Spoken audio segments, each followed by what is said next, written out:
ఉపవాస ప్రార్థన కూటానికి ఎవరు రావాలి, ఎలా రావాలి, అలాగే వచ్చిన పిదప మనమేమి కలిగి ఉండాలి, ఎలా ఆ ప్రార్థనలో మనం పాలు పంపులు కలిగించుకుంటే దైవ దీవెనను, దేవుని ఆశీర్వాదాన్ని మనము సంపాదించుకోగలము. తండ్రి అయిన దేవుడు శ్రేష్టమైన తన నోటి మాటలు ప్రవక్త ద్వారా గ్రంథస్థం చేసిన వారు అయి ఉన్నారు. ప్రియమిత్రులారా, ఉపవాస ప్రార్థనల్లోనికి ఎలా రావాలంట అంటే ఈ నెల 24వ దినమందు ఇశ్రాయేలీయులు ఉపవాసముండి, ప్రియులారా, ఇశ్రాయేలీయులు ఉపవాసముండి తర్వాత 2 మాటలు ఉన్నాయి. ఒకటి గోనె పట్టలు కట్టుకొని, రెండవది తల మీద ధూళి పోసుకొని. ప్రియమైన వారులారా, ఉపవాస ప్రార్థన కూటములోనికి వచ్చేటటువంటి ఎవరైనా, ఎలాంటి వారైనా ఎలా రావాలి అంటే, ప్రియులారా, ఇక్కడ ప్రభు చెబుతున్నటువంటి మాట, ఆయన ప్రభువులకు ప్రభువు, సైన్యములకు అధిపతి అయినటువంటి దేవుడు. అంతేకాదు, మీ దేవుడనగు యెహోవానగు నేను పరిశుద్ధుడను గనుక మీరును పరిశుద్ధులై ఉండుడి అని సెలవిచ్చినటువంటి దేవుడు. మీరు ఉపవాసముండి నా యొద్దకు వచ్చేటప్పుడు ఎలా రావాలి అంటే, ఒకటి ఏం ధరించాలి?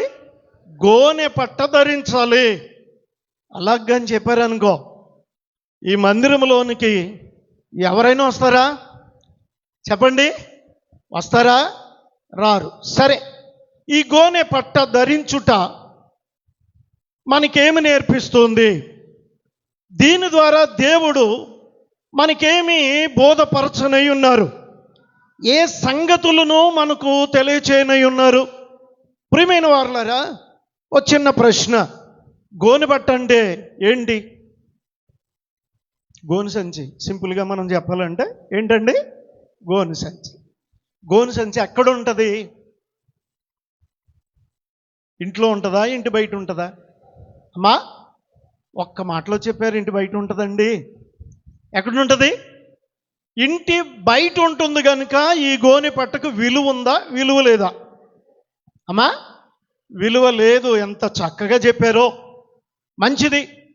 ప్రియమైన వారులారా, గోనె పట్ట మనం అనుకున్నట్టుగా విలువ లేనిది. విశ్వాసి, ప్రభు దగ్గరకు వస్తున్నటువంటి నా ప్రియమైన స్నేహితులారా, మీరైనా నేనైనా ఈ లోకంలో విలువ లేని జీవితాన్ని జీవిస్తూ ఉన్నాం. మన జీవితానికి విలువ లేదు. మన జీవితానికి, ప్రియులారా, ఆశీర్వాదకరమైన స్థితి లేదు. విలువ లేనటువంటి మనలను విలువైన వారిగా మార్చడానికి పరమ తండ్రి సంకల్పించిన వారై ఉన్నారు. విలువ లేని మన జీవితాలకు విలువనివ్వడానికి ఆయన పనిబూనినటువంటి వారై ఉన్నారు. కాబట్టి నీకు విలువ కావాలి అంటే, విలువ లేని నీవు నా దగ్గరకు రావాలి. ప్రియమైన వారులారా, మరొక్క మాట, గోనె సంచి ఇంటి బయట ఉంటుంది అన్నారు మీరు. నేను అంటాను, గడప బయట ఉంటుంది. ఎక్కడ ఉంటుంది? గడప లోపల, బయట? సరే, లోనికి వచ్చే వాళ్ళందరూ ఏం చేయాలి? అమ్మా, ఆ గోనె సంచి మీద, గోనె పట్ట మీద కాళ్ళు తుడుచుకొని రావాలి. అంటే గోనె సంచి ఇప్పుడు ఏం చేస్తుంది? గోనె పట్ట పాదములను ఏం చేస్తుంది? శుభ్రపరుస్తుంది. పాదములను శుభ్రపరుస్తుంది. దేవునికి మహిమ కలుగును గాక. ఆమేన్. దేవుని స్తోత్రం. హల్లెలూయా. ప్రియమైన వారులారా, గమనించండి, విలువ లేని వస్తువే కానీ విలువ లేనిటువంటి వ్యక్తిని, అపరిశుద్ధతతో ఉండేటటువంటి వ్యక్తిని నీవు నన్ను తాకి శుభ్రపరచబడి ఏ విధమైన కళంకం లేకుండా నీ ఇంటిలోనికి వెళ్ళు అని బోధ చేస్తుంది. ప్రియమైన వారలారా, మనము గోనె పట్ట ధరించుట ఎందుకు అంటే, ఒకటి, విలువలేని జీవితానికి నా ప్రభు విలువనివ్వబోతూ ఉన్నాడు. విలువలేని నా బ్రతుకు పరిమార్చి ఆయన ఉన్నతమైన స్థితికి చేర్చబోతూ ఉన్నాడు అని, నీవు ఏ స్థితిలో ఉన్నా సరే ఆ స్థితిలో లేచి నీ ప్రభు దగ్గరకు రావాలి, ప్రభు చెంత నిలవాలి, ప్రభు యొక్క పాదముల దగ్గర నువ్వు ఉండాలి అని ఈ గోనె పట్ట మనకు నేర్పుతుంది. మరొక్క మాట ఏంటి అంటే, గోనె పట్ట తగ్గింపుకు సాదృశ్యం. ఇప్పుడు మనం ఆయన ఉన్నతుడు, మహోన్నతుడు, ఆకాశ మహాకాశములు పట్టజాలని దేవుడు, ఆకాశం నా సింహాసనము, భూమి నా పాదపీఠము అని చెప్పిన ఆ గొప్ప దేవుని దగ్గరకు వస్తున్నాం. మనం ఎలా ఉండాలి అంటే, తగ్గించుకొని ఆయన దగ్గరకు రావాలి. ప్రియులారా, గర్వ హృదయులు యెహోవాకు ఇష్టలా? చెప్పండి, అందరూ చెప్పాలా? ఎవరు? గర్వ హృదయులు యెహోవాకు హేయులు. కనుక ఆయన దగ్గరకు వచ్చేటప్పుడు నేను అనే స్వభావాన్ని విడిచిపెట్టి, నా అంతటి వాడు లేడు, నా అంతటి వ్యక్తి లేదు అనే స్వభావాన్ని విడిచిపెట్టి నిన్ను నీవు తగ్గించుకొని ప్రభు దగ్గరకు రావాలి అనే విషయాన్ని ఈ గోనె పట్ట మనకు నేర్పిస్తూ ఉంది. ప్రియులారా, ఉపవాస ప్రార్థన మనకు నేర్పించేది తగ్గింపు జీవితం. ఉపవాస ప్రార్థన ద్వారా మనలను మనము తగ్గించుకోవాలి అనేటటువంటి విషయాన్ని ఈ గోనె పట్ట మనకు నేర్పిస్తూ ఉంది. రెండవది ఏంటి అమ్మా? తల మీద బూడిద పోసుకొని. ప్రియులారా, బూడిద ఎక్కడ ఉంటుంది? ఇది కూడా గోనె సంచి గడప బయట ఉంటే బూడిద, చెప్పండి, ఇంటి బయట పెంట కుప్ప మీద ఉంటుంది, అవునా కదా? చెప్పండి, అంటే ఇది విలువైందా విలువలేందా అమ్మా? సరే, విలువలేని గోనె సంచి ఏం చేస్తుంది? మన పాదాలను శుభ్రపరుస్తుంది. మరి ఈ విలువలేని బూడిద కూడా ఏం చేస్తుంది? ఇప్పుడంటే మీకు విమ్ము వీలు అయ్యి వచ్చేసినాయి. పూర్వకాలం పాత్రలు శుభ్రం చేయాలంటే ఏం కావాలి చెప్పండి? బూడిదే కదా. అబ్రహాము, విశ్వాసులకు తండ్రి అయిన అబ్రహాము గారు ఏమన్నారు? నేను దుమ్ముని, ధూళిని, బూడిదను, అంటే గాలికి ఎగిరిపోయే బూడిదతో ఆయన తనను తాను పోల్చుకొని తగ్గించుకొని ప్రభు దగ్గర నిలిచారు. కనుక ప్రియులారా, ఈ బూడిద కూడా మనకు నేర్పించేది ఏంటి అమ్మా? ఎగిరెగిరి పడవద్దు, నీవు అణిగి మణిగి ఆయన పాదముల దగ్గర పడియుండు అని చెప్పడానికే ఈ రెండు కూడా మనకు బోధ చేస్తూ ఉన్నాయి. కనుక ఉపవాస ప్రార్థన కూటంలోనికి వస్తున్నటువంటి మనం ఏ విషయంలో గర్వముతో లేక అహంభావముతో, అహంకారముతో, ఇతరాత్రమైనటువంటి లోక సంబంధమైనటువంటి కార్యములతో నిండిన హృదయముతో ఆయన దగ్గరకు రావడానికి వీలు లేదు అనేటటువంటి సంగతి ఈ గోనె పట్ట ధూళి బూడిద లేక మనకు నేర్పిస్తూ ఉంది. అయితే ఈ రెండు లక్షణాలు కలిగి అక్కడ వ్రాయబడిన మాట కూడి వచ్చిరి. కూడి వచ్చిరా అమ్మా?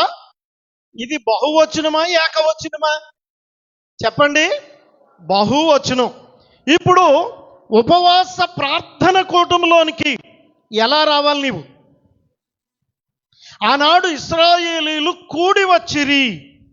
ఈవేళ పరిస్థితి ఎలా మారిపోయిందంటే, ఇంటి యజమానుడు వస్తే యజమానురాలు రాదు, భార్య వస్తే భర్త రాడు, ఒకవేళ వీళ్ళిద్దరూ వస్తే పిల్లలు రారు. అలాంటి వారికి ఈ మాట వర్తిస్తుందా? చెప్పండి. ఎవరు మాట్లాడట్లేదు అంటే ఎవరో ఒకళ్ళని ఇంటి దగ్గర వదిలేసి వచ్చారనమాట కదా. ఎవరో ఒకళ్ళు ఇంటి దగ్గర కాపలో ఉంటే మిగిలిన వారు వచ్చారనమాట, అంతే కదా. అందుకే మనం చెప్పలేకపోతున్నాం కదా. ఏమండి, అంతేనా? సరే, కూడి వచ్చిరి, ఉపవాస దినమును ప్రతిష్ఠించుడి, ప్రకటించుడి. దానిలోనికి ఎవరిని పిలవాలి? అమ్మా, మీరు బాగుగా వాక్యాన్ని ఎరిగిన వారు, మీరు మామూలు దైవజనుల చేతిలో ఉన్న పిల్లలు కాదు. ఏమండి, కనుక పెద్ద అయ్యగారు గొప్ప అనుభవజ్ఞులు, తర్వాత అయ్యగారు ఎక్కడున్నారు?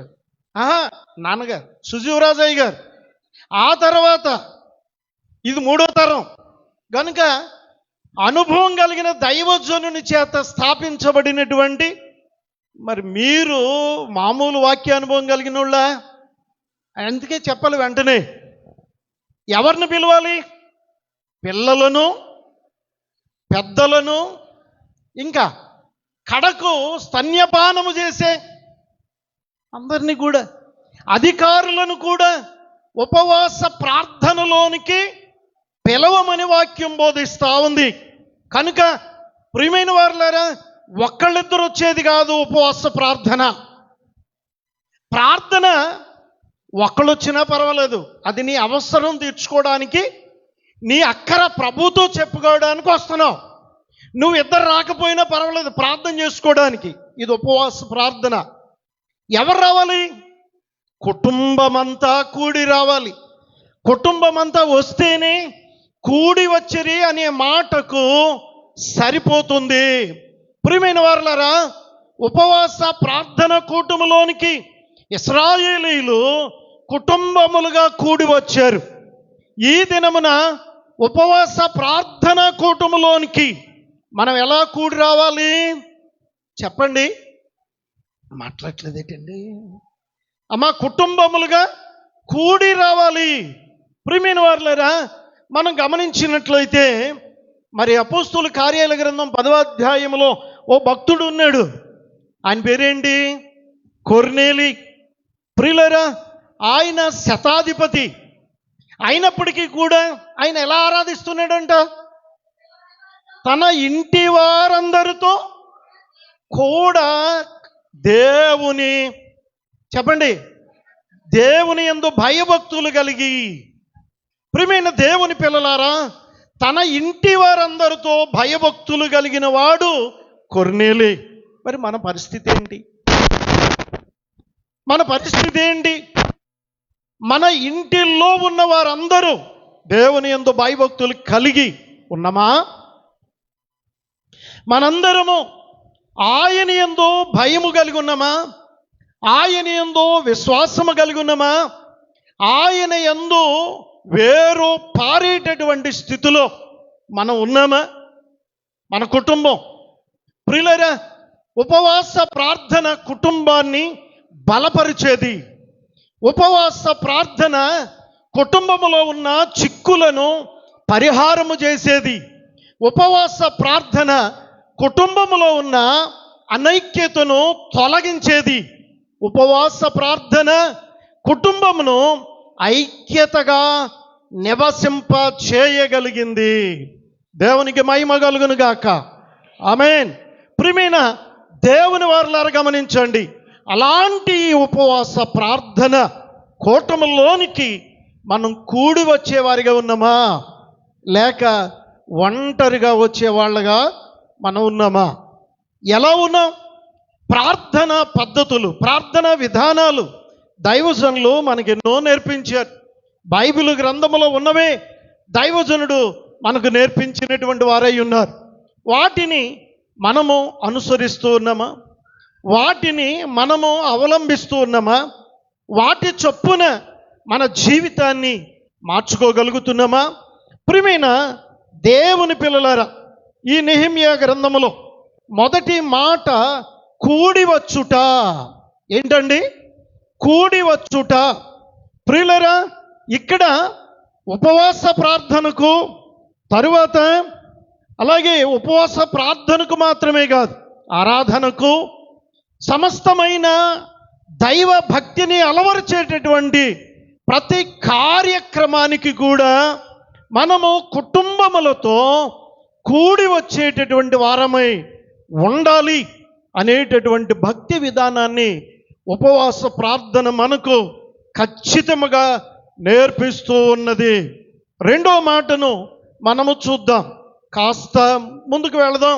2వ వచనములో ఇశ్రాయేలీయులు అన్య జనులందరిలో నుండి ప్రత్యేకింపబడిన వారై, ప్రియమైన వారులారా గమనించండి, 2వ మాట ఏంటి అంటే ప్రత్యేకింపబడుట. ఎవరిలో నుండి? అన్య జనులందరిలో నుండి ప్రత్యేకింపబడిన వారే. ప్రియమైన స్నేహితులారా, ప్రత్యేకత ఉండాలి మనకు. ఈ లోకములో దైవజనులు చక్కగా వ్రాసి పెట్టారు కదా, లోకముతో నీ సంఘము ఏకమాయను ఏమి చేతును. నీవు లోకముతో కలిసిపోయి జీవిస్తున్నావా, లేక లోకానికి వేరుగా జీవిస్తున్నావా? ఒకసారి ఆలోచన చేద్దాం. ప్రియమైన వారులారా, ఈ కడవరి దినాల్లో మనం అదేంటండి అలాగంటారు, మనం ఉన్నది లోకంలోనేగా, మనం ఉన్నది లోకంలోనే కాదని ఎవరన్నారు? పిలాతుతో ప్రభు ఏమన్నారు? పిలాతు అడిగాడు, నీవు యూదులకు రాజువా అని అడిగితే ప్రభువారు ఏం చెప్పారండి? నీవు అన్నట్టు నేను రాజునే కానీ నా రాజ్యము ఈ లోక సంబంధమైనది కాదు. ప్రియమైన వారులారా, మనం ఈ లోకములో ఉన్నా, ఈ లోకములో నివసిస్తూ ఉన్నా, ఈ లోకములో మనం బ్రతుకుతూ ఉన్నా కానీ ఈ లోకముతో మనము కలవకూడదు, ఈ లోకముతో మనం కలిసిపోకూడదు. ఎలా ఉండాలి అంటే దైవజనులు అన్నారట, తామరాకు వంటి వారై ఉండండి. ఎలాంటి వారు? తామరాకు. ఎంతమందికి తెలుసు అండి? ఇక్కడ అందరికీ తెలుసు, తెలియని వాళ్ళు ఎవరున్నారు? తామరాకు వేరు ఎక్కడ పుట్టుద్ది అమ్మా? నీటిలో పుట్టుద్ది, నీటిలో పెరుగుద్ది, నీటిపై నివసిస్తుంది కదా. దీని పుట్టుక నీటిలో, పెరుగుదల నీటిలో, నివాసం నీటి పైన. అలాంటి తామరాకు దగ్గరికి వెళ్ళి ఓ దోసెడు నీళ్లు తీసి ఆకు మీద పోసి చూడండి అమ్మా, ఒక్క నీటి బొట్టైనా ఆకు మీద ఉంటుందా? చెప్పండి. ఆకు నీటి బొట్లను ఏం చేస్తుంది చెప్పండి? వధువు సంఘము వరుని కొరకు, వధువు సంఘము వరుని కొరకు ఎదురు చూచుచున్నది. అధమమోక పాపమైన, అధమయొక్క పాపమైన అంటకుండా నున్నది, అంటనీయాకున్నది,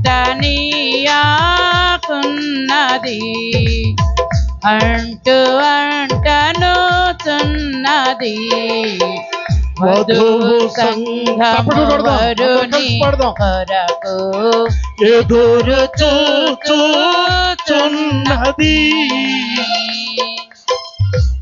ప్రియులారా, వధువు సంఘం ఏమంటుందంట? అధమము ఒక్క పాపమైన అంటకుండా ఉన్నది, అంటూ అంటూ అంటూ ఉంది. అసంటూ దూరంగా ఉండు, నన్ను ముట్టుకోకు, నువ్వు దూరంగా ఉండు, పాపమా నీవు దూరంగా ఉండు, నా దరికి రాకు. ఇది వధువు సంఘం యొక్క స్థితి. ప్రియమైన దేవుని పిల్లలారా, ఇక్కడ తామరాకు వంటి వారై జీవించండి అన్న దైవజనుని పలుకెందుకు అంటే, మనం నీటిలో ఉన్నప్పటికీ నీటికి వేరుగా జీవిస్తున్నటువంటి తామరాకు వంటి వారమై, ఈ లోకములో ఉన్నా కానీ లోకాశలు నీలోనికి నాలోనికి రానియ్యకూడదు. లోక కార్యముల చేత మనము నింపబడకూడదు. నీవు లోకములోనికి వెళ్ళకూడదు. ఇది ప్రత్యేకించబడుట. లోకానికి నీవు ప్రత్యేకంగా జీవించాలి. దైవజనులు అన్నారు చక్కగా, ఆయన వ్రాతల్లో చెప్పారు, ఓహో నిజముగా వీరు దేవుడు బయలుపరిచిన బైబిల్ మిషన్ వారు అని లోకం సాక్ష్యం చెప్పాలా. ఇలాంటి జీవితం మనం జీవించాలి అంటే ఉపవాస ప్రార్థన ద్వారా దాన్ని సంపాదించుకోగలం. ఉపవాస ప్రార్థన ద్వారానే దానిని మనము సంపాదించుకోగలము. కనుక నా ప్రియమైన స్నేహితులారా గమనించండి, ప్రత్యేకించబడాలి. దేని నుండి అయ్యా అని అంటే, ఒకటి లోకము నుండి, రెండు కుటుంబము నుండి, మూడు స్నేహితుల నుండి నువ్వు ప్రత్యేకించబడాలి. ప్రియులరా, నీ కుటుంబానికి భక్తి లేదు, నువ్వు భక్తివంతమైన జీవితాన్ని నీ కుటుంబానికి నేర్పాలి. నీవేదైతే నేర్చుకున్నావో ఆ భక్తిని, ఆ విశ్వాసాన్ని నీ కుటుంబానికి నేర్పే స్థితిలో ఉంటే నువ్వు ప్రత్యేకించబడి నిలబడతావు. ప్రియమైన వారులారా, యెహోషువ ఇశ్రాయేలుతో ఓ మాట అంటాడు, అయ్యా మీ ఇష్టం, మీరు ఎటుపోతారో పొండి, మీరు ఎలా జీవిస్తారో జీవించండి, మీరు ఎవరిని ఆరాధించుకుంటారో, కానీ నేను నా ఇంటి వారు యెహోవాను మాత్రమే. దేవునికి మహిమ కలుగును గాక. గట్టిగా చెప్దామా? దేవునికి మహిమ కలుగును గాక. ఆమేన్. దేవుని స్తోత్ర. హల్లెలూయా. మరణత. ఇది కదా ప్రత్యేకించబడుట. ఇశ్రాయేలీయులందరిలో నుండి యెహోషువ తన కుటుంబాన్ని, ఇదిగో మేము నీతి సూర్యుడైన యెహోవాను మాత్రమే ఆరాధిస్తాము అని నిలవబడ్డాడు. ఇది కదా ప్రత్యేకత. దానియేలు, ఇదిగో ఇశ్రాయేలీయులు ఐగుప్తు దేశంలో భయంకరమైన బానిసత్వాన్ని అనుభవించారు. అంతేకాదు ఆ బానిసత్వపు బ్రతుకు నుండి మన దేవుడని యెహోవా వారిని అద్భుతములు జరిగించి విడిపించి తోడుకొచ్చాడు. బయటకు వస్తున్నప్పుడు ఎర్ర సముద్రం అడ్డొస్తే సముద్రాన్ని పాయలు చేసి శత్రువులందరినీ కూడా నీటిలో ముంచి వారిని హతం చేసి వీరిని నడిపించాడు. మన్నాతో వారిని పోషించాడు. ఇలాంటి చరిత్ర అంతటిని తెలుసుకుని జీవిస్తూ ఉన్నటువంటి భక్తుడు. ప్రియులరా, యెహోవాయే దేవుడు అని విశ్వాసముతో తన బ్రతుకును సాగించుకుంటూ ఉన్నటువంటి భక్తుడు. అలాంటి భక్తునికి ఒక శ్రమ వచ్చింది. ఏంటి ఆ శ్రమ? నీవెవరిని ఆరాధించాలి చెప్పండి? ఇదిగో నేను నిలువబెట్టిన ప్రతిమకు నమస్కరించు, లేదా నిన్ను తీసుకెళ్ళి ఎక్కడ పడేస్తానన్నారు. ఇప్పుడు ఒక దరి నుండి దానియేలు గారి మరి ప్రియులారా సతమతం అయిపోతూ ఉండాలి. ఎలా అంటే, దానియేలు నేను విన్న చరిత్ర అంతా ఇలా ఉంది. నా దేవుడు అద్భుతాలు చేశాడు. ఇశ్రాయేలీయులున్న గోషేనులో వడగండ్లు లేవు. ఇశ్రాయేలీయులున్న గోషేనులో నీరుగానే ఉంది, రక్తంగా మారలేదు. అలాగే ఈగలు లేవు, భయంకరమైన స్థితి లేదు. ప్రత్యేకించాడు దేవుడు ఐగుప్తీయుల నుండి ఇశ్రాయేలును. అలాంటి దేవుడిని ఆరాధిస్తున్నాను నేను. నా దేవుడు నన్ను కాపాడ్డా, నా దేవుడు నన్ను రక్షించడా అని తన అంతరంగం ఆయన బలపరుస్తూ ఉంటే సాతాను దగ్గరికి వచ్చి అంటుందట, ఒకవేళ నీ దేవుడు నిన్ను రక్షించకపోతేనో, ఒకవేళ నీ దేవుడు నిన్ను కాపాడకపోతేనో ఏంటి పరిస్థితి అని ఈ రెండు స్వరములు దానియేలు గారికి వినబడుతూ ఉంటే ఏం చేయాలనుకుంటాడు? దానియేలు అనుకోవాలట, సరే ఒక్కసారి నమస్కారం చేస్తే ఏం పోయింది, తర్వాత నేను బ్రతుకుతాను కదా, తర్వాత నేను హాయిగా జీవిస్తాను కదా అనుకోవాలి దానియేలు. కానీ అనుకున్నాడా చెప్పండి? లేదు. ఇది స్థిరమైన విశ్వాసము అని దైవజనులు దేవదాసయ్య గారు దానియేలును గూర్చి బోధిస్తూ ఆయన లక్షణాలు చెబుతూ మరి 47వ సంవత్సరం చేసినటువంటి ప్రసంగంలో అయ్యగారు 1947లో చేసిన ప్రసంగంలో ఈ విషయాలు ఉంటాయి. కనుక ప్రియులారా, మరి ఆయన ఏ విధమైనటువంటి మార్పు చెందాడా? లేదు. మీరందరూ ప్రతిముఖి నమస్కరించుకోండి, నేను మాత్రం నమస్కరించను. షడ్రక్ మెషక్ అబేద్నెగోలు ఏమన్నారు? మేము సేవించుచు ఉన్న మా దేవుడని యెహోవా మండుచున్న ఈ అగ్నిగుండము నుండి మమ్మను రక్షింప సమర్థుడు తప్పించి, ఒకవేళ ఆయన మమ్మను రక్షించకపోయినా పర్వాలేదు, తప్పించకపోయినా పర్వాలేదు, కానీ మేము మాత్రం చెప్పండి, మేము మాత్రం ఆ సమస్య లేదే. ఇది కదా స్థిరమైన విశ్వాసం, ఇది కదా ప్రత్యేకత. వారు జీవిస్తూ ఉన్నారు అనే ప్రత్యేకత ఇది కదా.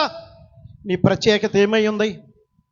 క్షణమాత్రపు కోరికలకు, క్షణమాత్రపు సుఖాలకు, క్షణకాలపు ఆనందానికి, క్షణకాలపు సంతోషానికి దేవుడు నీకు ఇచ్చిన పవిత్రమైన జీవితాన్ని పాడు చేసుకుంటున్నావేమో.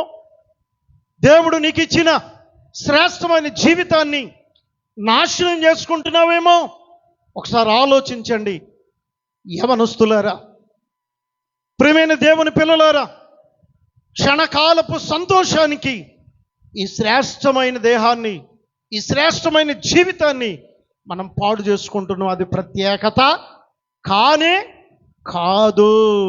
కనుక ప్రియులారా, నీవు ఈ లోకము నుండి ప్రత్యేకించబడవలసినటువంటి సమయం ఉంది ఇప్పుడు. ప్రియులారా, లోక కార్యముల నుండి ప్రత్యేకింపబడవలసినటువంటి అవసరం ఉంది. నువ్వు వధువుగా సిద్ధపడాలి అంటే, ఆయనకి ఇష్టమైన పెండ్లి కుమార్తెగా నువ్వు సిద్ధపడాలి అంటే, మేఘమెక్కే పెండ్లి కుమార్తెగా నువ్వు సిద్ధపడాలి అంటే, నువ్వు ప్రత్యేకించబడవలసినటువంటి అవసరము ఎంతైనా ఉంది.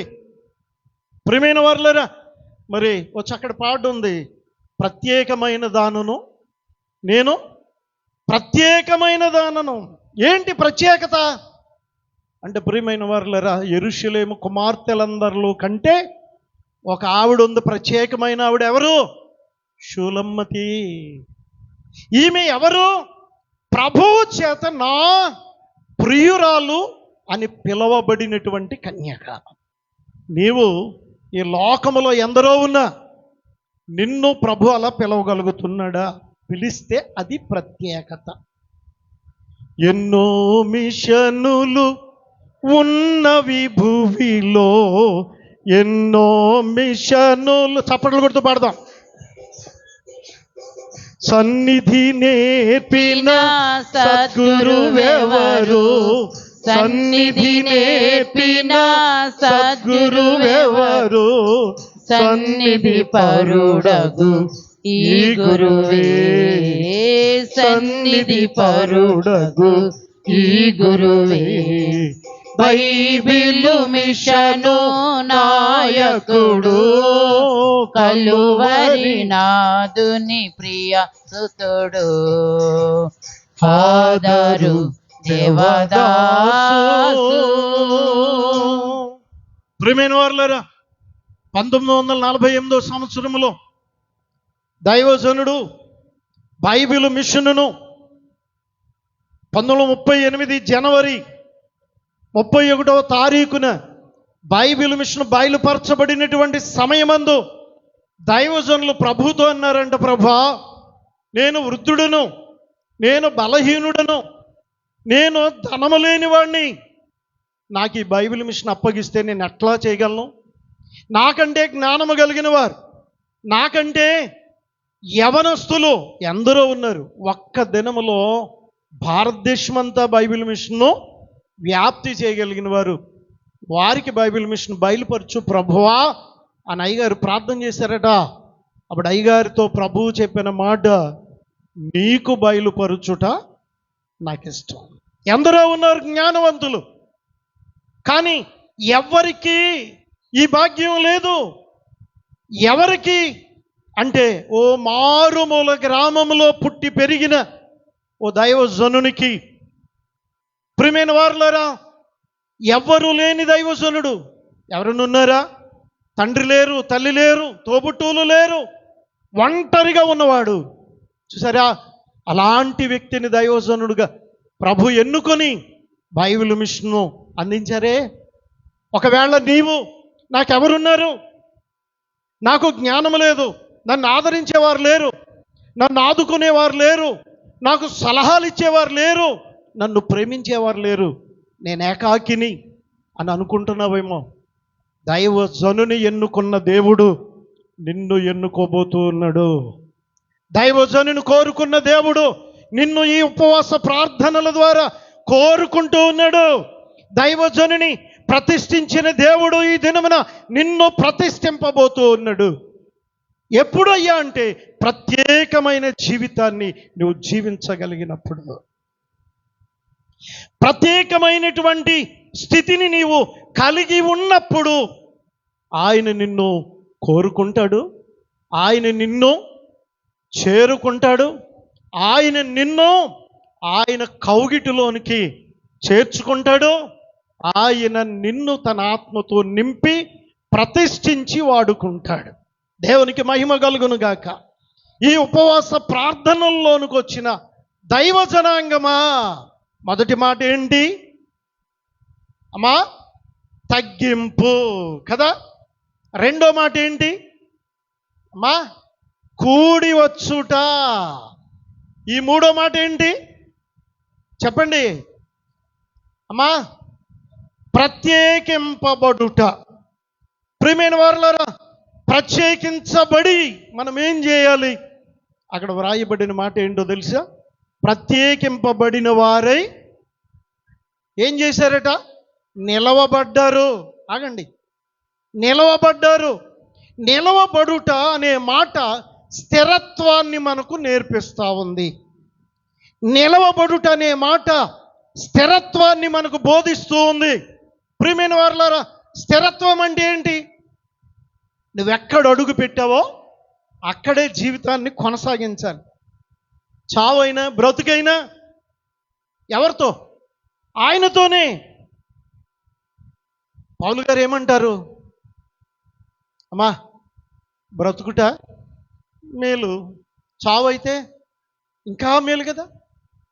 బ్రతుకుడు క్రీస్తు కొరకు, చావు అయితే ఇంకా మేలు అంటూ ఉన్నాడు ఆయన. ప్రియమైన దేవుని పిల్లలారా, ఇక ఈ స్థిరత్వాన్ని నేర్పే మాట నిలుచుట. నువ్వెవరి సన్నిధిలో నువ్వు నిలబడుతున్నావు? ఎవరి సన్నిధిని నువ్వు అనుభవించగలుగుతున్నావు? దేవుని సన్నిధిలో నువ్వు నిలబడగలుగుతున్నావా? దేవుని పాదముల దగ్గర నీవు నిలబడగలుగుతున్నావా? ప్రియమైన వారులారా, నిలిచిరి అనే మాట వచ్చేసరికి మనకు అద్భుతమైనటువంటి ఒక మాట జ్ఞాపకం రావాలి. ఓ సందర్భం, ఎదురుగా ఎర్ర సముద్రం, వెనకాల ఫరో సైన్యం తరుముకుంటూ వస్తుంది. మరణము తప్పింకేమీ కంటికి కనబడట్లేదు. ప్రియులారా, అటు పరిగెడితే కొండలు, ఎడం ప్రక్కకు పరిగెడితే కొండలు, ఎటు వెళ్ళాలన్నా మార్గము లేదు. ముందుకెళ్తే ఎర్ర సముద్రంలో పడి చచ్చిపోవడం, వెనక్కి వెళితే ఐగుప్తుల చేతిలో చచ్చిపోవడం. ఇలాంటి సందర్భంలో దైవజనుడైన మోషే గారు ఇశ్రాయేలీయులతో చెప్పిన మాట ఏంటి అమ్మా? యెహోవా నేడు మీకు కలుగజేయు రక్షణను ఓరకనే ఏం చేసి అమ్మా అంటే మీరు అటు ఇటు పరిగెట్టొద్దు. మీరు ఎటు పరిగెట్టాల్సిన అవసరం లేదు. మీరు ఓరకే నిలిచి ఆయన నీ పక్షంగా చేసే అద్భుతమైన కార్యాన్ని, రక్షణను మీరు కన్నులతో చూడండి. దేవునికి స్తోత్ర. ప్రియులారా, నిలిచి ఉండుట స్థిరత్వాన్ని చూపెడుతుంది. రెండవది, దైవ సన్నిధిలో స్థిరము కలిగి దేవుని చెంత ఉండడాన్ని మనకు నేర్పిస్తూ ఉంది. ప్రియమైన దేవుని పిల్లలారా, బైబిల్ మిషన్ పిల్లలమైన మనం దైవజనుని ద్వారా దేవుడు మనకు నేర్పించిన దైవ సన్నిధిలో నిలిచి ఉండాలి. మోషే గారు సేనాయి పర్వత శిఖరం మీద నిలిచితేనే కానీ ఎవరు కనబడలేదు? ప్రభు కనబడలా, ప్రభు స్వరము వినబడలా. అవునా కాదా? అవునా కాదండి? శిఖరంపై నిలిచి ఉన్నప్పుడే. కాబట్టి మనము తొట్రుపాటు జీవితం లేని వారమై, ప్రియులైనా పడిపోయే తత్వం మనలో నుండి తీసివేసుకొని స్థిరత్వము కలిగినటువంటి స్థితిని మనం కలిగి ఉండాలా. దేవునికి మహిమ కలుగును గాక. ఆమేన్. ప్రియమైన వారలారా, ఇదిగో నీవు ప్రభువుని నమ్మావు, ఆయన బైబిల్ మిషన్లోనికి వచ్చావు, మరలా అడుగు తీసి బయట అట్టకూడదు. ప్రియులరా, బాప్తిస్మ కాలంలో దైవజనులో ప్రమాణం నేర్పారు. ఆ ప్రమాణం ఏంటి అమ్మా? ఏంటి? ఆకాశము, చెప్పండి నాతో.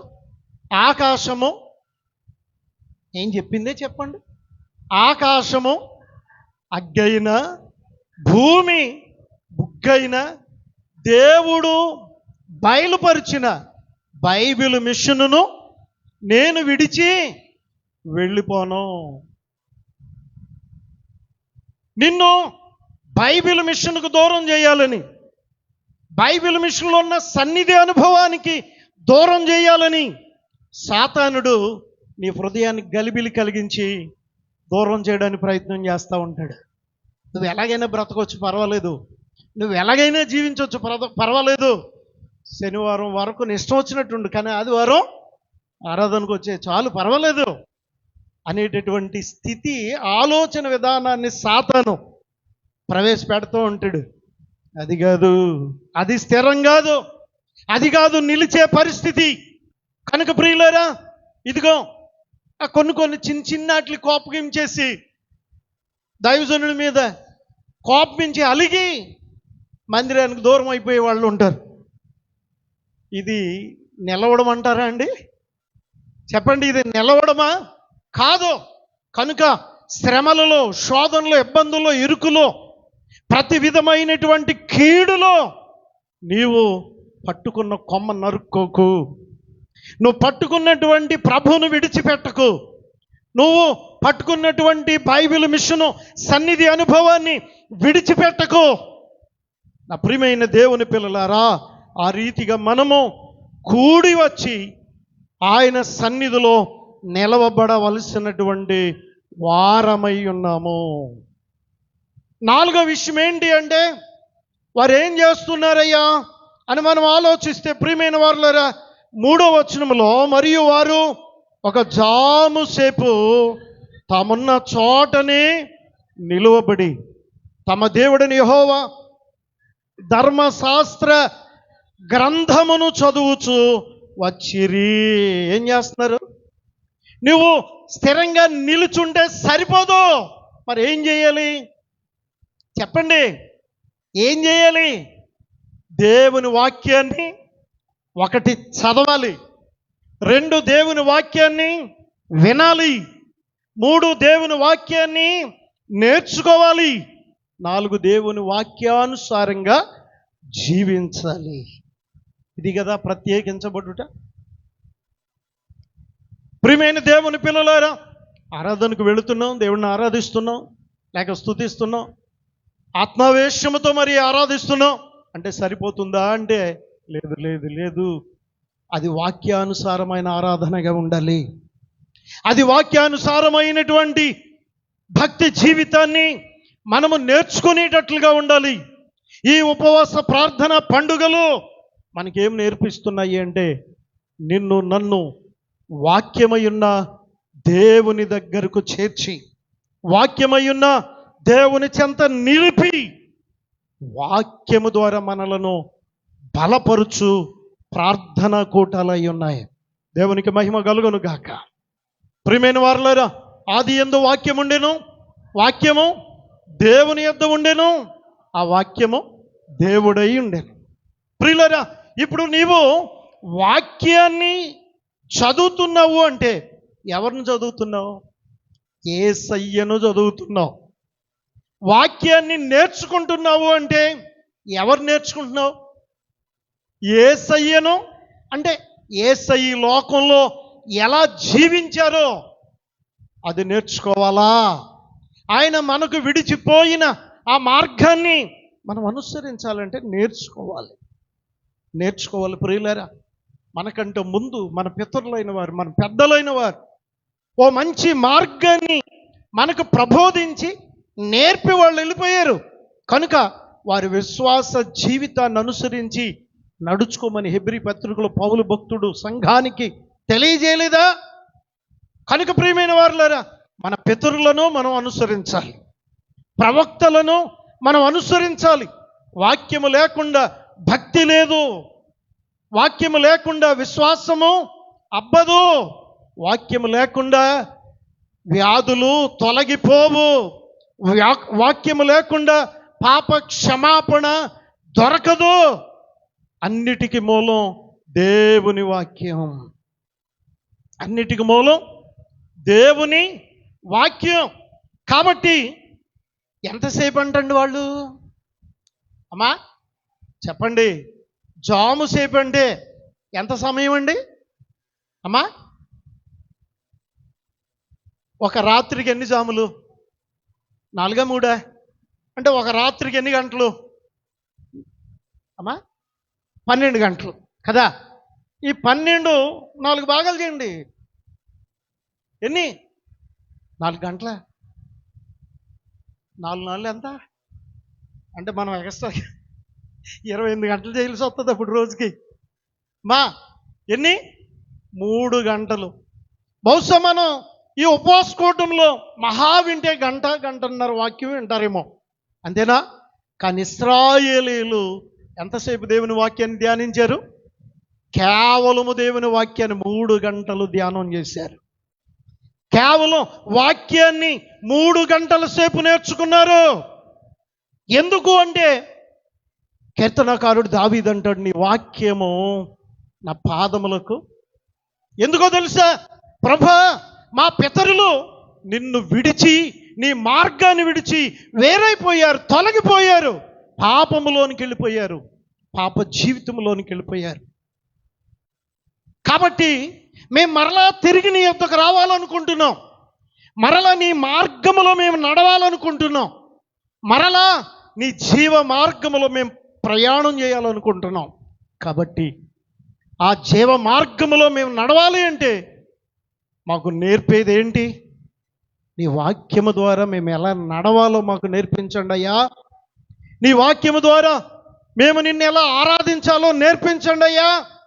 నీ వాక్యము ద్వారానే, నీ వాక్యము నా పాదములకు దీపం. అంతేకాదు, నీ వాక్యము జుంటె తేనె ధారల కంటే మధురమైనది. అంతేనా? నీ వాక్యము నా చివ్వకు మధురం కదా. ప్రియమైన వారులారా, ప్రభు అంటాడు, ఆహారము చేత కాక దేవుని నోట నుండి వచ్చు ప్రతి మాట ద్వారా మనం బ్రతుకుతాం. అంటే మనం బ్రతికించేదేంటి చెప్పండి? వాక్యాహారము తినని ఎడల ఆత్మకు ఎలా బలం చేకూరుద్ది? దైవజనులు చక్కగా చెప్పారు కదా. శరీరాహారం తింటేనే ఈ శరీరానికి బలం. అక్కడ ప్రార్థన స్తుతులయ్య గారు రాశారు, దూర ప్రయాణం చేసేవారు ఉదయాన్నే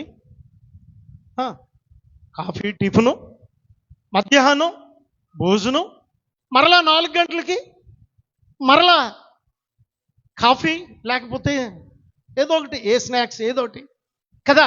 రాత్రికి మరలా అబ్బో సంతుష్టి కలిగినటువంటి భోజనం చేస్తేనే కానీ ఏం చేయలేరట చెప్పండి, ప్రయాణం చేయలేరు. మరి మన ప్రయాణం ఎక్కడికి చెప్పండి? మన ప్రయాణం ఎక్కడికి? ఈ లోక సంబంధమైన ప్రయాణం కాదు కదా. మన ప్రయాణం భూమి మీద నుండి పరలోకానికి, ప్రభువు దగ్గరకు, ప్రభు ఉన్న స్థలానికి మన ప్రయాణం. పరలోకం చేరాలనేది కదా ఆయన నమ్ముకోవడం. పరలోకములో ఆయన నుండి స్థలములో ఉండాలనే కదా ఎన్ని పాటలు పడుతున్నాం. ఈ లోకాన్ని విడిచిపెట్టి, లోకాశలు విడిచిపెట్టి, లోక కార్యములు విడిచిపెట్టి పరిశుద్ధంగా ప్రత్యేకంగా జీవించాలి అని బోధిస్తూ అనుసరిస్తూ ఎన్ని కష్టాలు దేనికండి చెప్పండి? దేనికోసం?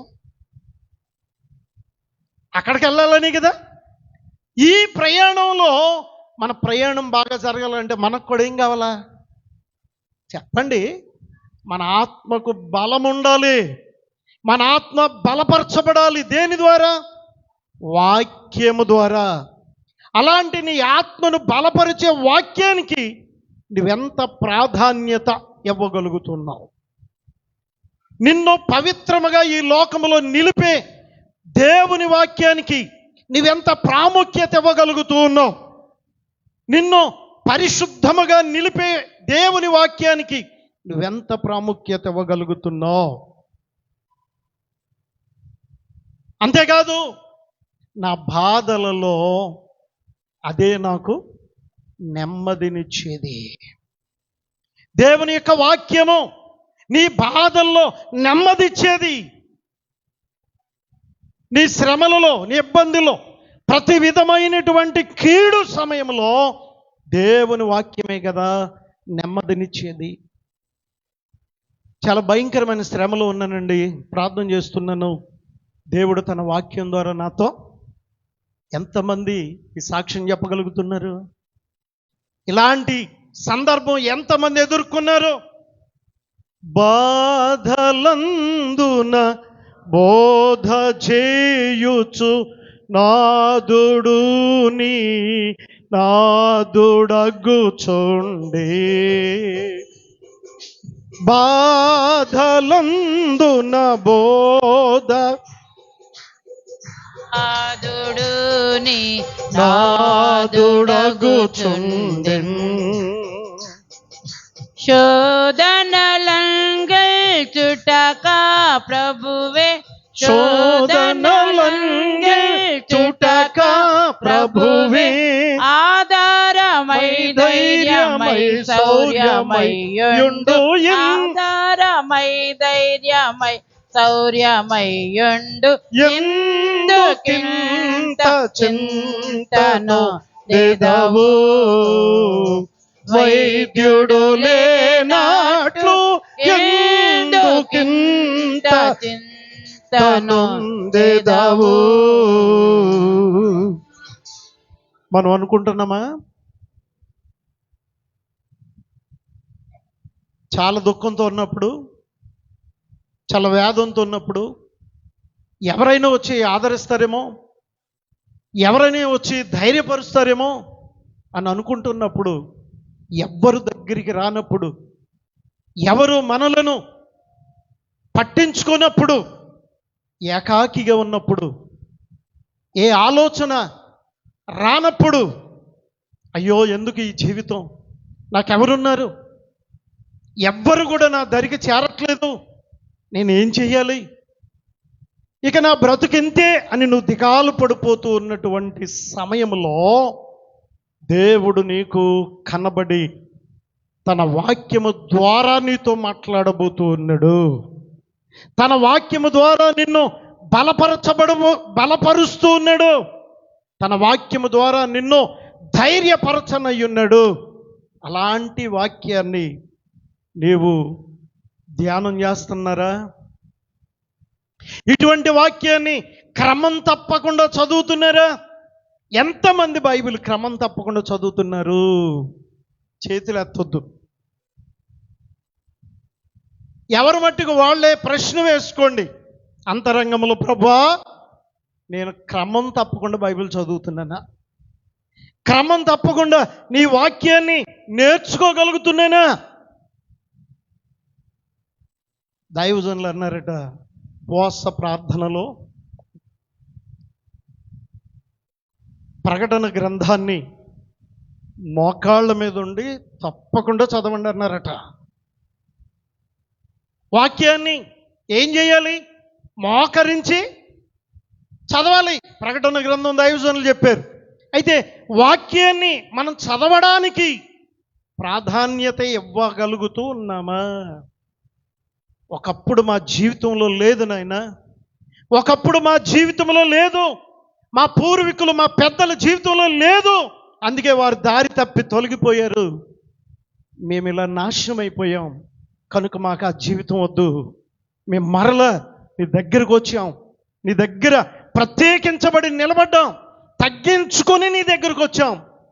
ఇదిగో నువ్వే కావాలనుకుంటున్నాం, నీ నోటి మాటలు మాకు కావాలనుకుంటున్నాం, నీ నోటి మాట ద్వారా మేము బలపరచబడాలని కోరుతున్నాం, నీ నోటి మాట ద్వారా మేము శక్తిని సామర్థ్యాన్ని సంపాదించుకోవాలనుకుంటున్నాం నాయనా.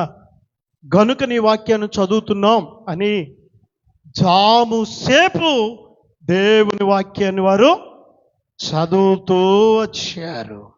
దేవునికి మహిమ కలుగును గాక. దేవాని దివ్య వాక్య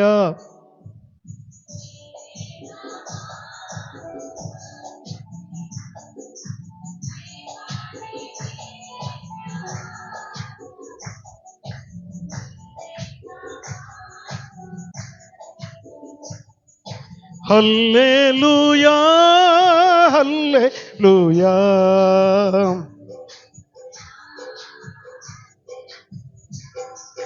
అద్దము వలె దిద్దును, అగ్నియై కాల్చును చెత్తన్. అద్దము వలె దిద్దును,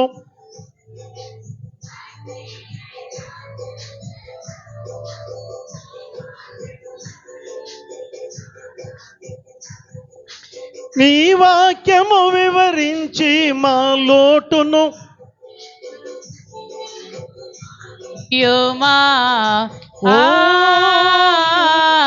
నీ వెలుగు మాకియుమా.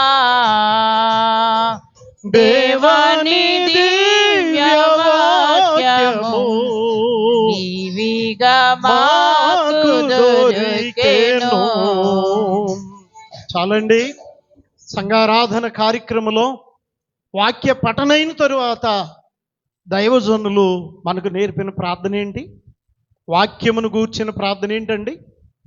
వెండి బంగారముల కంటే గొప్ప దానమగు నీ గ్రంథమును మాకు దయచేసినావు తండ్రి. నీకు ఈ భూమి మీద వెండి కంటే, ఈ భూమి మీద బంగారము కంటే విలువైనటువంటి దేవుని శ్రేష్టమైనటువంటి వాక్యాన్ని, దేవుని నోటి మాటలను దేవుడు మనకు దానం చేశాడు. వాటిని మనం ఏం చేయాలంట అమ్మా? చదవాలి, వినాలి, నేర్చుకోవాలి, నేర్చుకున్న దాన్ని బట్టి నడవాలి. అప్పుడు మనం ఆయన యందు స్థిరత్వాన్ని కలిగిన వారముగా ఉంటాం. మనం ఆయన యందు ఉన్నతమైన జీవితాన్ని కలిగినటువంటి వారముగా ఉంటాం. అయితే ప్రియమైన దేవుని పిల్లలారా, మనము చూచినట్లయితే వాక్యము ద్వారా మనము బలపరచబడ్డానికి మరొక కార్యం ఏంటి అంటే, 2వ వచనం చివర్లో తమ పాపములను, తమ పితరుల పాపములను, 3వ వచనం 2వ పాదములో ఒక జాము సేపు తమ పాపములను ఒప్పుకొనుచు. ఏంటండి? తమ పాపములను ఒప్పుకొనుచు. ప్రియమైన వారలారా, తగ్గించబడ్డాము అని చెప్పేటటువంటి మాటకు ఇక్కడ మన పాపాన్ని ప్రభువు దగ్గర ఒప్పుకొనవలసినటువంటి వారమై ఉన్నాం. ఉపవాస ప్రార్థన క్రమములో ఖచ్చితముగా తప్పకుండా ఆయన ఎదుట మనం ఏం చేయాలి చెప్పండి? పాపములను ఒప్పుకోవాలి. మన పాపాలు మనం ఒప్పుకోవడానికే ఎంతో ఇబ్బంది అయిపోతుంది. కానీ ఇశ్రాయేలీయులంట వాళ్ళ పాపాలు ఒప్పుకున్నారు, వారి పితరుల పాపములను కూడా ఒప్పుకున్నారు. పాపములు ఒప్పుకొనుట మనలను మనము కడిగి వేసుకొనుటకు సాదృశ్యంగా ఉంది. ప్రభు యొక్క పవిత్రతను సంపాదించుకోవడానికి పాపములు ఒప్పుకొనుట ఒకటే మార్గం. ప్రభు వంటి పరిశుద్ధునిగా, ప్రభు వంటి పవిత్రమైన జీవితాన్ని సంపాదించుకోవడానికి మన ప్రతి పాపపు స్థితిని మన నుండి తీసి ప్రక్కన పెట్టాలి. మన నుండి తీసి ప్రక్కన పెట్టాలి. హిజ్కియా దేవుని మందిరములో ఉన్న హేయమైన వస్తువులన్నిటినీ, అపవిత్రమైన వస్తువులన్నిటినీ తీసుకొని వెళ్ళి బయట పారవేశాడు. పెట్టడం కాదు, ఏం చేయాలి? పారవేయాలి. ఓ పాపమా, నాలో నువ్వు ఉండడానికి వీలు లేదని అలా తీసి దూరంగా విసిరేయాలన్నమాట. పాపాన్ని విసరగలుగుతున్నామా? పక్కన పెట్టగలుగుతున్నామా? పక్కన పెట్టావా మరలా నీ దగ్గరకు వస్తుంది. విసిరేసావా ఇక నీ దగ్గర రావడానికి అవకాశమే లేదు. ప్రియమైన వారులారా, ఉపవాస ప్రార్థనలో ఖచ్చితంగా పాప క్షమాపణ ఉంది. ఉపవాస ప్రార్థనలో పాప క్షమాపణ ద్వారా మనం పవిత్రులముగా తీర్చబడతాం, మనం పరిశుద్ధులముగా తీర్చబడతాం. ఎంతెలాగా అంటే ప్రియమైన దేవుని పిల్లలారా, ఆయన సన్నిధిలో తమను తాము తగ్గించుకుని తమ యొక్క పాపములను ఒప్పుకుంటూ ఉన్నటువంటి ఆ ఇశ్రాయేలీయులను జ్ఞాపకం చేసుకొని, ప్రభా, నా అపవిత్ర బ్రతుకంతా నీ పాదాల దగ్గర పెడుతున్నాను, దీన్ని దూరంగా తరిమే నాయన. మరలా నా ఆలోచన కానీ, మరలా నా ఉద్దేశము కానీ, అసలు నా నడక పాపం వైపు వెళ్ళకుండా నన్ను కాపాడు.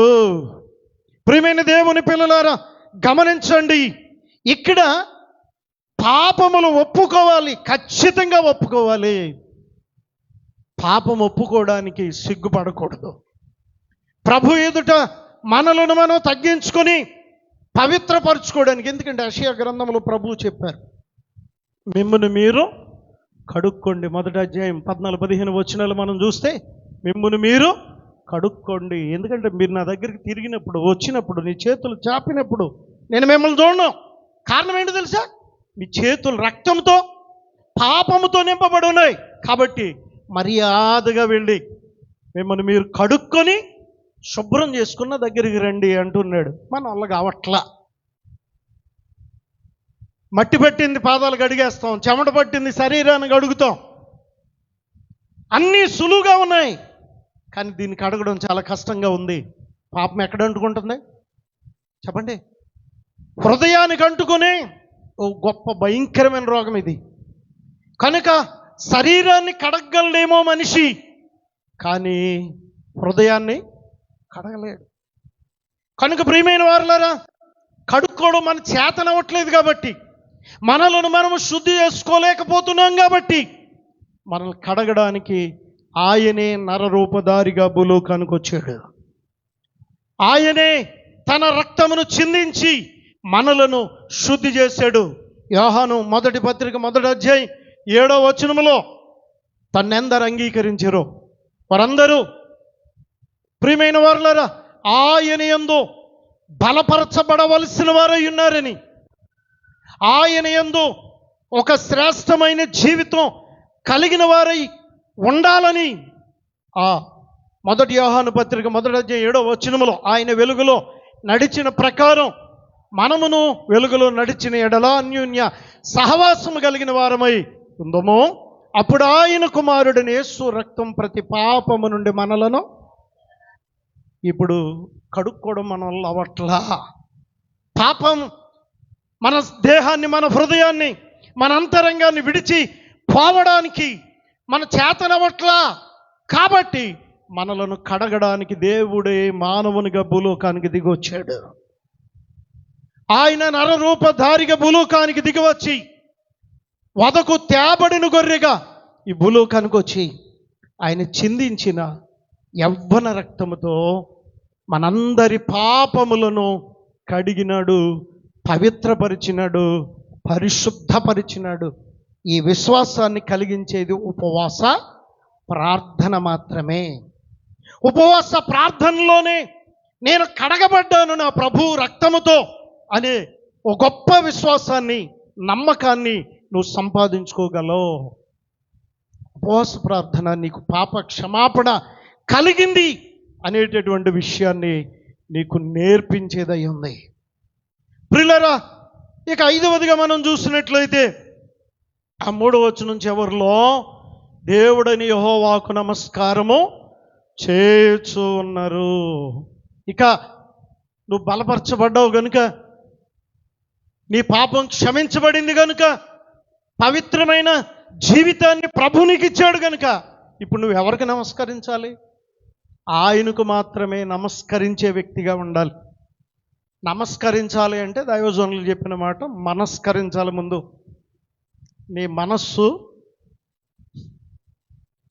దేవునికి మాత్రమే నేను నమస్కరించాలి అని నీ మనసున ఒక దృఢమైనటువంటి సంకల్పాన్ని కలిగి ఉండాలి. మేము ఏమైనా పర్లేదు, ఆయనకు మాత్రమే నమస్కరిస్తాం. నీ జీవితంలో ఆయనకు నమస్కరించే స్థితి నీకుందా? ఆయనకు నమస్కరించాలి అంటే ఆయన చూడాలి. అది ఆయన చూడకుండా ఎవరికి నమస్కారం చేస్తావు? ఇప్పుడు నా ఎదురుగా ఎవరు లేరు, నేను ఎవరికి మరణ చెప్తాను? నేను ఎవరికి నమస్కారం చెప్తాను? నేను చెప్పాలంటే నా ఎదురుగుండా ఎవరు ఉండాలి చెప్పండి? మరో వ్యక్తి ఉండాలి కదా. ఇప్పుడు ఆయనని ఎదుటున్నాడు. ప్రియమైన వారులారా, ఆయనను చూస్తేనే, ఆయన వైపు చూస్తేనే, ఆయన చిందించే రక్తధారలను చూడగలిగితేనే నువ్వు కడగబడ్డావు గనుక నువ్వు చూసిన ఆయన్ను వదిలిపెట్టుకో. నువ్వు చూసిన ఆయనను ఇక నీ చూపు మరలచ్చుగా ఆయన వైపు మాత్రమే చూడు. ఆయనకు మాత్రమే సిలువను చూచుకొలది శిల సమానమైన మనసు నలిగి కరిగి నీరగుచూ ఉన్నది అని భక్తుడు చెప్పారు. ప్రియులరా, సిలువలో ఉన్న దొంగ ఎవరిని చూచాడు చెప్పండి? ప్రభువును చూడబట్టి తన అంతరంగం మార్చబడింది. తన పాప స్థితి తొలగించబడి పవిత్రుడుగా మార్చబడ్డాడు. దైవజనుడు చెప్పిన మాట, ఆయనను చూచిన అంతయు నీ జీవితం సరిచేయబడాలి అంటే ప్రభువును చూడాలి, ప్రభువుకు నమస్కరించాలి, ప్రభువుతో మాట్లాడాలి. ఇక చివరి మాట నేను చెప్పి ముగిస్తాను. ప్రియమైన దేవుని పిల్లలారా, కాస్త మనము ముందుకెళ్తే 4వ అధ్యాయములో ఎలుగెత్తి తమ దేవుడని యెహోవాకు మొరపెట్టిరి. మామూలు మొర్ర కాదు.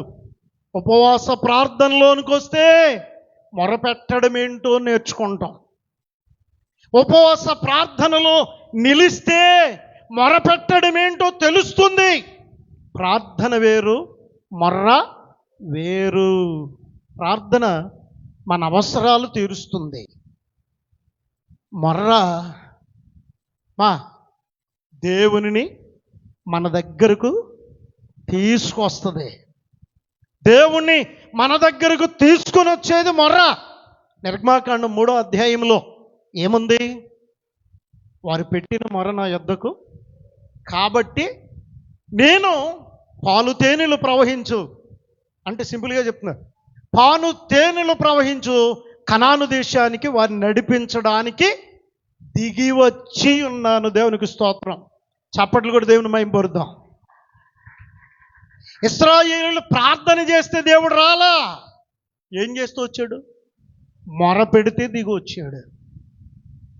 మొర పెడితేనే దేవుడు దిగి వచ్చాడు. కన్నీరు కార్చి తమను తాను తగ్గించుకొని మొర పెట్టినప్పుడు దేవుడు దిగి వచ్చాడు. నువ్వు పడిన గోతిలో నుండి నీ చేయి పట్టుకొని ఆయన లేవదీయాలి అంటే నువ్వు మామూలు ప్రార్థన చేస్తే కుదరదు. మొక్కుబడి ప్రార్థనలు ఉంటాయి, కామన్గా చేసే ప్రార్థనలు కొన్ని ఉంటాయి. ఏంటమ్మా?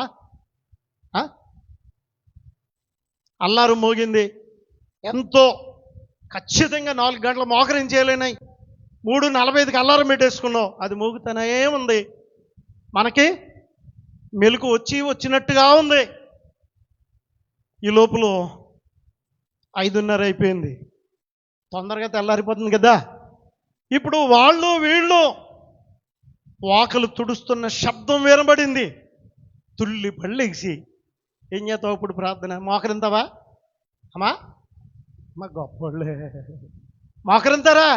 అదే మంచం మీద ఉండే యేసుబాబు, నాయన ఇదిగో బలహీనతో లేగలేకపోయిన ఆయన క్షమించాను ఆయన. మరలా వచ్చి నేను ప్రార్థన చేసుకుంటాను ఆయన. ఈ దినమంతా కాపాడిన ఆయన కాపాడేయాలి అంతే. నువ్వు ఎలాంటి ప్రార్థన చేసినా ఆయన కాపాడేయాలి అంతే. కాపాడడం ఆయన పని. ఏమండి? అయిపోయింది, శుద్ధి అయిపోయింది, 8 అయిపోయింది, ప్లేట్లోకి టిఫిన్ వచ్చింది. ప్రొద్దుటే నా ఆకలి తీర్చడానికి అల్పాహారం ఇచ్చావు నాయన, నీకు స్తోత్రం. కామనం. మధ్యాహ్నం భోజనం కామనం. ఈ ప్రార్థనలో ప్రత్యేకత ఉందా? చెప్పండి. ప్రార్థన అంటేనే దేవునితో మాట్లాడటం. నువ్వు ఎలా మాట్లాడుతున్నావు? పెళ్లి చేయబడిన కుమార్తె అత్తవారింటికి వెళ్ళిన తర్వాత ఒక వారం రోజులు అమ్మగారింటి దగ్గర నుంచి ఫోన్ రాలేదనుకుందాం. అమ్మగారిని నాన్నగారిని ఫోన్ చేయలేదు. వారం రోజుల తర్వాత ఫోన్ రింగ్ అయింది. ఫోన్ తీసేసరికి అమ్మ ఏముంది? అమ్మ అని ఉంది. ఎలా మాట్లాడుతుంది? ఏమా ఆతృత కదా. ఎంతసేపు మాట్లాడుతుంది? మాట్లాడరేటి? భర్త గుర్తులేడు, అత్తగారు గుర్తులేదు, మామగారు గుర్తులేడు, వంట గుర్తులేదు కదా. అవునా కదా? మాట్లాడరేటండి? అవునా కదా? నీకు ఆతృత ఉందా దేవునితో మాట్లాడడానికి? నాకు ఆతృత ఉందా దేవునితో మాట్లాడడానికి? నా దేవునితో నేను మాట్లాడాలి, ఆయన మాట నేను వినాలి. ప్రార్థనే కదా దేవునికి నీకు సంబంధాన్ని కలిపేది. ఎక్కువ సమయము ఆయనతో మాట్లాడేలాగా చేసేది ప్రార్థనే కదా.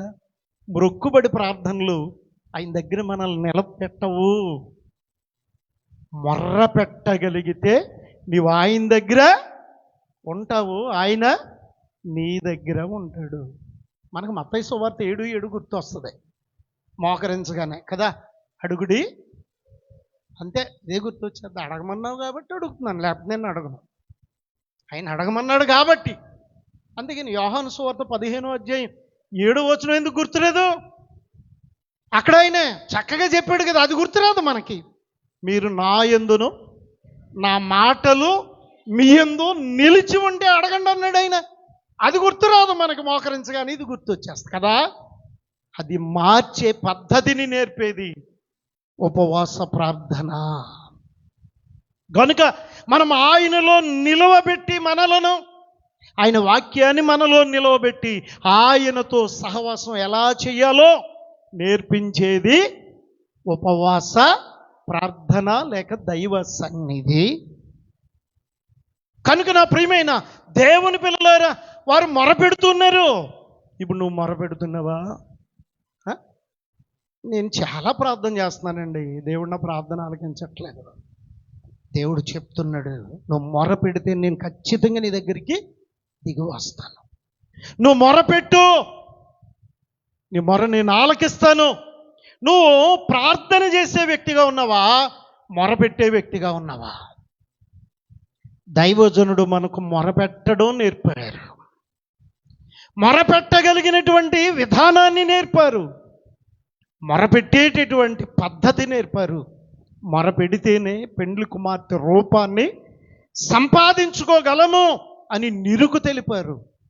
కనుక నా ప్రియమైన వాళ్ళరా, ఉపవాస ప్రార్థన మనకేమి నేర్పిస్తుంది? మొరపెట్టుట.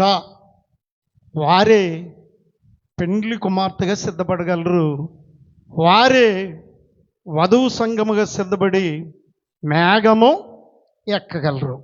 గనుక మనం అలా సిద్ధపడదామా?